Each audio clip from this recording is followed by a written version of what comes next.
President Donald Trump pledged yesterday, 10, to evict homeless people from the nation's capital and jail criminals, despite Washington's mayor arguing there is no current spike in crime. While details of the plan were unclear, the administration is preparing to deploy hundreds of National Guard troops to Washington, a U.S. official told Reuters, a controversial tactic Trump used recently in Los Angeles to tackle immigration protests over the objections of local officials. Trump has not made a final decision, the official said, adding that the number of troops and their role are still being determined. Unlike in California and every other state where the governor typically decides when to activate Guard troops, the president directly controls the National Guard in Washington, D.C. Past instances of the Guard's deployment in the city include in response to the January 6, 2021, attack on the U.S. Capitol by a mob of Trump supporters. The homeless have to move out immediately, Trump posted on his Truth Social platform. We will give you places to stay, but far from the Capitol. The criminals, you don't have to move out. We're going to put you in jail where you belong. The White House declined to explain what legal authority Trump would use to evict people from Washington. The Republican president controls only federal land and buildings in the city. Trump plans to hold a press conference today,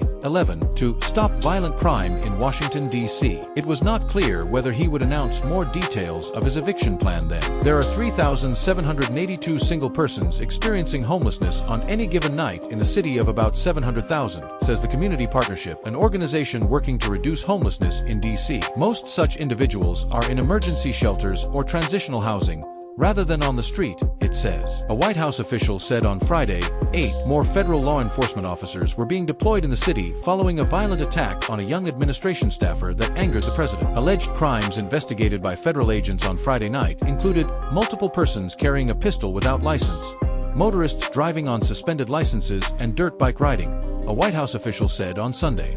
The official said 450 federal law enforcement officers were deployed across the city on Saturday. The city's police department says violent crime was down 26% in D.C. in the first 7 months of 2025 compared with last year, while overall crime was down about 7%. The Democratic mayor of Washington, D.C., Muriel Bowser, said on Sunday the capital was not experiencing a crime spike. It is true that we had a terrible spike in crime in 2023, but this is not 2023, Bowser said on MSNBC's The Weekend. We have spent over the last 2 years driving down violent crime in this city, driving it down to a 30-year low. Bowser said Trump was very aware of the city's work with federal law enforcement after meeting him several weeks ago in the Oval Office. The U.S. Congress has control of D.C.'s budget after the district was established in 1790 with land from neighboring Virginia and Maryland, but resident voters elect a mayor and city council. For Trump to take over the city, it is likely that Congress would have to pass a law revoking the law that established local elected leadership.